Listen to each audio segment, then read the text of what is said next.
너 그 소식 들었어? 고발뉴스에서 마트를 한대. 어디로 가야 돼? 가긴 어딜까? 인터넷 쇼핑몰이라고. 포털에서 고발마트를 검색해봐. 어마어마하게 많은 제품들이 은하계 최저가로 공급되고 있어.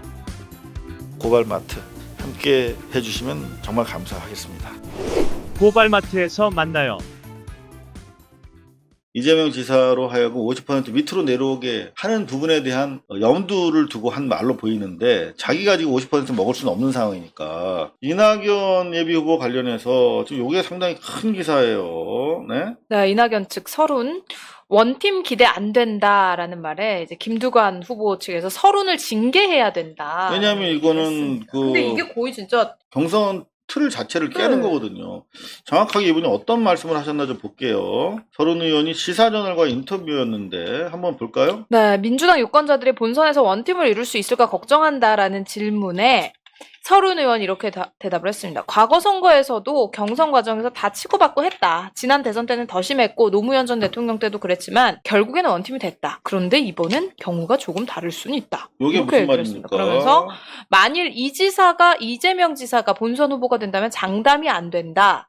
이 전 대표의 여러 논란들을 정말 마음으로 받아들일 수 있을지 아슬아슬한 느낌이다. 자, 요게 이제 포인트예요. 원팀이 네. 여태까지 뭐 치고받고 뭐 당내 경선 과정에서 경쟁 과정이니까 불협화음이 있었지만 결국 선거 전에 원팀이 됐다. 하지만 이번엔 좀 다를 수 있다. 뭔 소리지? 만일 이재명 지사가 본선에 뽑힌다면 우리가 원팀으로서 선거를 도와줄 수 있을지 장담이 안 된다는 얘기잖아요.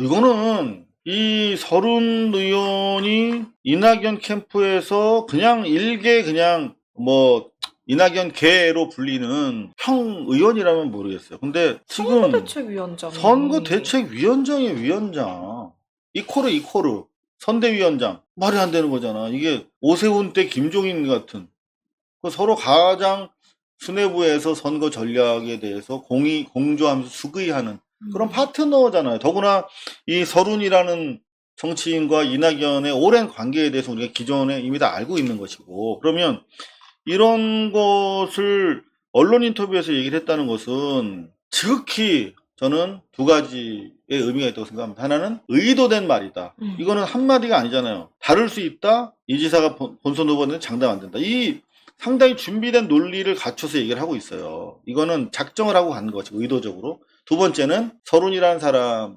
정치인은 이낙연의 선대위원장으로서 이낙연의 복심이다. 그러니까 이낙연이 하고 싶은 말을 해준 거다라고 밖에 볼 수가 없는 것이죠. 그렇다면 대단히 이건 심각한 얘기가 되는 것이거든요. 지금 어제까지 여론조사 보면은 민주당 내 지지도가 50%를 넘었어요. 네. 이재명 지사가. 네.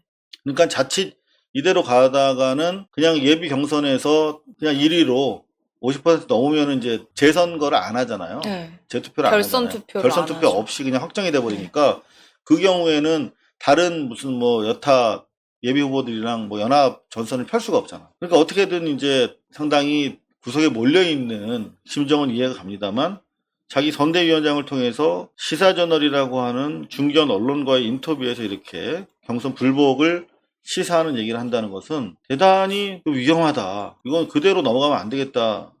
심지어 많은 분들이 김두관. 네, 김두관, 노무현 전몽준 후단협 생각이 난다. 이런 얘기를 했습니다. 노무현 대통령 후보를 민주당에서 뽑아놓고 지지율이 출렁거리니까 정몽준 쪽으로 넘겨야 된다라는 취지로 후보 단일화를 가지고 흔들었던 그 한 20명 가까운 의원들. 바로 그 데자뷰가 느껴지는 것이죠. 그래서 김두관 의원 같은 경우는 가장 더 적극적으로 지금 반발을 하고 있는데, 아직까지 이낙연 현재 예비 후보가 서른 의원에 대해서 이 발언, 대단히 경악스러운 문제 발언에 대해서 입장을 밝히고 있지는 않는데, 가장 최근의 공식적인 입장은 뉴스공장과의 인터뷰였어요. 네. 어제 인터뷰였는데 요 얘기가 상당히 중요하다 이렇게 좀 보여집니다. 8월 내 지지율이 반등되지 않으면 마치 뭔가 다른 그렇죠? 조치를 취할 것처럼. 그러니까 이게 8월 내 지지율 반등이라는 게 뭐냐면 당내에서 이낙연 후보 등이 이재명 지사로 하여금 50% 밑으로 내려오게 하는 부분에 대한 염두를 두고 한 말로 보이는데 자기가 지금 50% 먹을 수는 없는 상황이니까 결국 이런 사인들이 누구에게 이걸 지금 협박을 하는 것인가. 그러니까 우리가 이거 판을 깰 수 있다라고 하는 사인, 그 다음에 8월 내 이게 지지율 반등이 이루어져야 된다라고 하는 사인이 합쳐지면 어떤 의미가 돼요, 이게? 여러분들 생각을 해보세요. 내 이 판 깰 수 있어. 8월 내에 지지율이 반등하지 않으면 판을 깨겠다. 그렇게. 그게 이제 아주 직선적으로 보이는 네. 언명인데 그게 어떤 의미가 있냐고요. 판을 깨겠다. 8월까지 나 지지율 띄워줘. 그 두 가지로 해석됐습니다. 하나는 지금 이 이낙연 지지는 윤석열이랑 제로섬으로 가고 있잖아요. 윤석열이 떨어지면 이낙연이 올라가고. 그러니까 이낙연 지지자 중에서 상당 퍼센테이지, 한 30-40% 가까운 사람들이 이재명 안 찍겠다는 사람들이잖아요. 그러니까 윤석열을 찍을 수도 있고 이낙연을 찍을 수도 있는 그 이른바 부동층, 점유지대에 있는 분들인데 이분들한테 빨리 나한테 선택을 해달라라고 하는, 그러니까 윤석열을 지지하건 또는 그 중간에 있건 상관없이 나를 지지해달라고 하는 역선택에 대한 주문일 수 있다라고 하는 것이고, 그리고 당내 민주당 지지자들에게는 나 이거 내가 깨는 게 좋겠어, 완주하는 게 좋겠어, 나한테도 표를 나눠줘라고 하는 또 당내용으로도 있고, 그러니까 두 가지 안팎으로 상당히 파괴적인 구애 행위를 하고 있다, 위험하다라고 하는 말씀을 드릴 수밖에 없습니다. 이 부분에 대해서는 조금 전에 김두관 예비후보가 입장을 냈어요. 가장 더 적극적인 1시간 전에 나왔군요. 이거 좀 핵심적인 부분만 조금만 읽어드려야 될 것 같아요. 이낙연 네. 후보는 과연 누구 편입니까? 해서 한번 읽어봐 드릴까요? 네. 이낙연 후보는 문재인 대통령의 발탁으로 국무총리를 하고 이를 기반으로 대선 후보 입지를 굳히고 당 대표까지 지냈습니다. 그죠? 국무총리 이전까지 대선 후보에 거론된 적조차 있었습니까? 없었죠. 네. 굳이 따지면 6명 후보 중 문 대통령의 혜택을 가장 많이 받은 복받은 후보입니다. 문재인 대통령은 이낙연 총리를 발탁하면서 과거를 묻지 않았습니다. 노무현 대통령 후보 대변인까지 해놓고 노무현 탄핵에 가담한 이중성도 일체 문제 삼지 않았습니다. 그런데도 이낙연 후보는 문재인 대통령의 기대를 저버렸습니다. 국정개혁을 외친 촛불시민이 만든 개혁정부의 총리로서 그 어떤 개혁 성과도 없습니다. 부동산, 양극화, 일자리, 검찰개혁, 언론개혁 제대로 한 것이 없습니다. 총리 시절 뭘 했냐고 물으면 고작 조류독감 잡았다라는 것과 부동산 책임을 회피할 생각이 없다라고 둘러댈 뿐입니다. 대통령은 검찰개혁을 아주 중요하게 생각했고 조국 전 장관에게 검찰개혁을 맡겼습니다. 그런데 조국 전 장관은 지명되자마자 대통령이 되고 싶었던 윤석열에게 멸문죄화를 당했습니다. 문재인 대통령이 임명한 총리라면 조국 장관을 지키는 데 앞장서야 했습니다. 그런데 본인이 고백했듯 조국 장관 임명을 반대했으며 조국 저격수 최성애와 연락한 증거도 하나둘 드러나고 있습니다. 혹여 조국 사태의 본질은 대통령이 되겠다는 윤석열과 이낙연의 합작품이 아닌가 의심까지 들 정도입니다. 정말 강한 발언이죠. 두 얼굴을 가진 이낙연 후보의 아수라백작 행보는 지금도 변함이 없습니다. 이 후보는 8일 경주에 가서 탈원전 정책에 대해 기후위기 시대의 탄소 중립으로의 전환은 미래를 위해 불가피하다면서 그럼에도 정책은 누구도 피해를 입거나 소외되지 않도록 정의로운 방식으로 추진돼야 한다고 말했습니다. 뭐가 문제냐고 할 수도 있을 것입니다. 하지만 이낙연 후보는 자신이 책임지지 않기 위해 같은 말도 수십 번 돌려서 하는 분이라는 점을 고려해서 이 말을 번역기에 돌려야 합니다. 저는 탈원전으로 경북이 피해를 입으면 안 된다. 지금 방식은 정의롭지 못하다라고 번역합니다.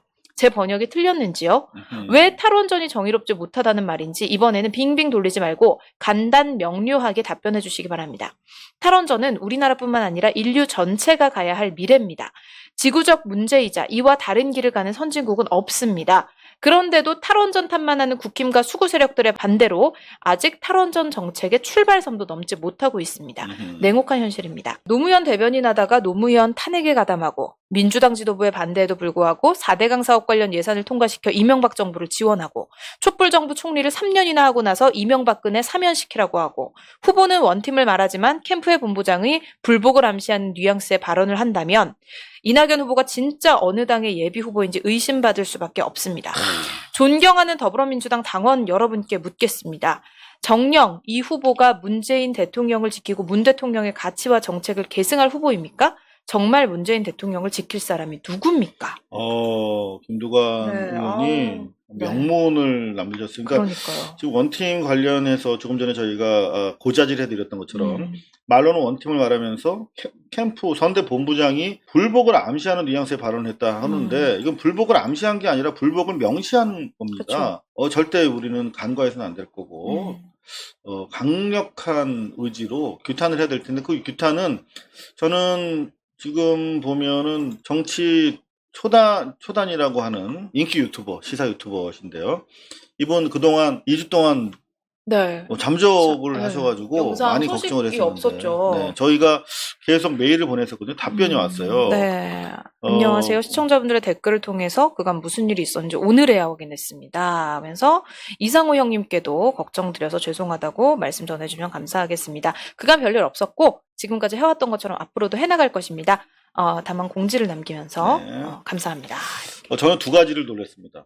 하나는 약간 몸이 좀 불편했던 것 같은데 지금까지 해왔던 것처럼 열심히 하겠다는 거 그걸로 한번 놀랬고 이상호 형님이라고 해서 저보다 나이가 많은 줄 알았는데 저보고 형님이라고 하니까 깜짝 놀랐습니다. 여하튼 정치초단 다시 건강하게 활동을 재개를 해주셨어요. 정치초단에 반가워서 제가 들여다봤습니다. 정치초단. 영상이 올라왔나요? 네, 바로 올라왔습니다.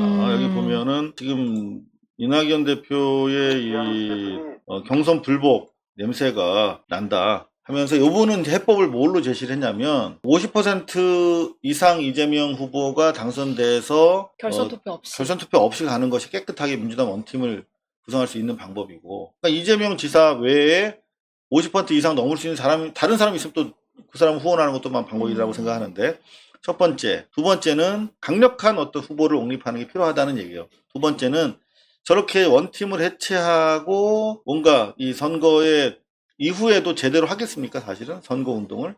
그랬을 경우에 확실한 대항력을 갖추기 위해서 이낙연 대표에게 갈 표를 추미애나 김두관 같은 쪽으로 해서 몰아서 개혁 경쟁이 이루어지도록 하는 것이 맞지 않느냐라고 하는 취지의 또 재미있는 글을 올려주셨는데 여러분들 한번 돌아온 정치 초단 감상을 해보시는 것도 좋겠습니다. 네.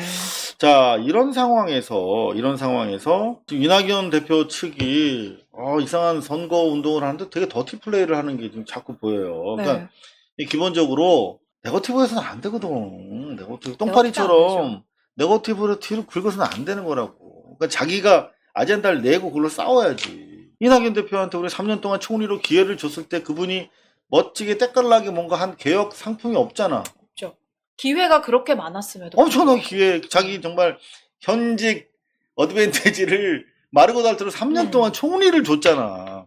그래서 지지율은 올렸어. 근데 결정적으로 대통령이 됐을 때 뭔가를 할 것이다라고 하는 이미지가 없잖아. 뒤늦게 지금이라도 정책 개발을 해야 될 텐데 촛불이 원하는 것을 할 자신이 없으니까 어떤 짓을 하고 있냐면 제가 제일 싫어하는 게 사기치는 거거든요. 아시죠? 제가 사기치는 거 싫어하는 거.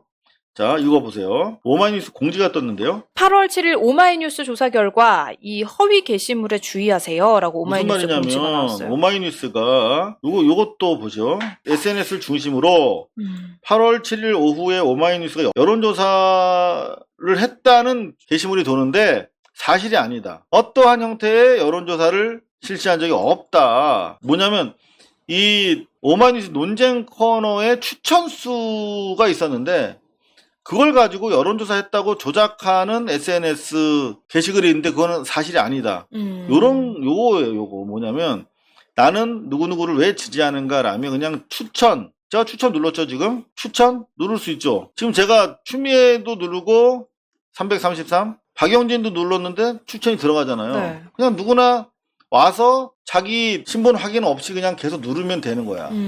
조직이. 그러니까 다 누를 수도 있는 거죠? 그렇죠. 그리고 근데 김두관도 추천 눌렀잖아, 지금. 다 올라가잖아요. 정세균도 추천, 이낙연도 추천, 이재명도 추천하면 돼요.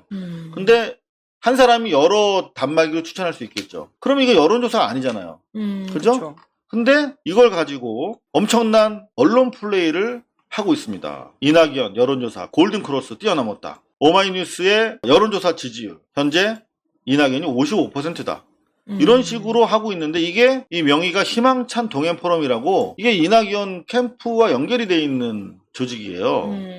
그러면 이거는 오마이뉴스에서 사실이 아니라고 했는데 여론조사로 이렇게 나온 것처럼 호도하고 있는데 이 희망찬 동행 포럼을 저희가 조사를 해보니까 바로 지금 각종 SNS, 뭐 페북, 블로그, 트위터 넘쳐나고 있습니다. 희망찬 동행 포럼. 어딘가 봤더니 바로 희망찬 동행 포럼 상임 대표 이동진이라는 분인데 이분이 네. 이낙연 후보 경선 대책이 전북 공동위원장이에요. 그러니까 사실상 경선 대책위원회 간부로 있는 사람이 주도하는, 이거는 그냥 임의로 했다기보다는 상당히 이 조직적 차원으로 이루어지고 있을 가능성이 대단히 큰 사안인데요. 이것도 선거법 위반이 아닌가 이렇게 강력하게 의심스럽습니다. 지금 그런 것뿐만이 아니라 바로 요건데요. 윤영찬 의원이 네, 가족 보좌진 납치 협박 메일 받아서 경찰에 고소를 했습니다. 뭐 이낙연 캠프에서 물러나라 이런 내용이 담겼다는데 여기 보면 이재명 지사님 당선을 위한 광주 1위들이라고 자신을 소개한 신혼미상의 인물들이 메일을 보냈다는 거야. 자, 이재명 지사 당선을 위한 지지자가 이런 짓을 하겠습니까? 상식적으로? 그렇죠. 말이 안 되죠. 근데 이런 것들을 상당히 정치적으로 풀어내고 있어요. 요 기사 한번 볼까요? 자칭 이재명 지지자 이낙연 캠프의 협박 메일 경찰 수사 착수. 그래도 여기 단독으로 SBS는 네. 자칭이라고 달아줬어요. 근데 이게 네. 제 기억이 맞다면 처음에는 자칭이 없었어요. 그러다가 이제 나중에 들어갔거든요. 나중에라도 이제 아마 소송이 네, 우려가 돼서 그쵸. 이렇게 붙였을 네. 텐데 대부분 이재명 지지자가 공격한 것처럼 호도가 되고 있다는 그쵸. 거죠. 그러니까 이런 식으로 여론몰이를 하는 것이 과연 우리 이낙연 전 대표를 위해서 도움이 되겠는가 하는 측면에서 좀 걱정이 돼서 일단은 민주당 경선판은 결과적으로 경선 불복 발언까지 이렇게 쏟아져 나오면서 양자 구도를 좀 더 강화하는 측면에서라면 이낙연 대표 측 계산대로 이 프레임이 잡힐 조짐은 있으나 상당히 그 자체로 이 선거판을 개판으로 네. 만들 우려가 높다. 그렇다면 우리는 정말 이 프레임에 말려들지 않기 위해서는 어떻게 해야 될 것인가 좀 생각해 봐야겠다. 자, 그리고 저희 고발뉴스.com 온라인에서 후원을 받고 있는데요. 조금 불편하시다 하는 분들을 위해서 오프라인에서 전화로 정기구독 후원 신청하실 수 있도록 전화번호를 만들었습니다. 1877-0786 86번. 정기구독 후원 회원이 되어주시면 감사하겠습니다. 고발뉴스는 여러분의 자발적 후원에 힘입어 운영되는 대한매체입니다. 자본과 외압에 흔들리지 않는 언론으로 키워주십시오. 후원 신청은 ARS 1877-0786에서 받고 있습니다. 지금 전화 주세요. 감사합니다.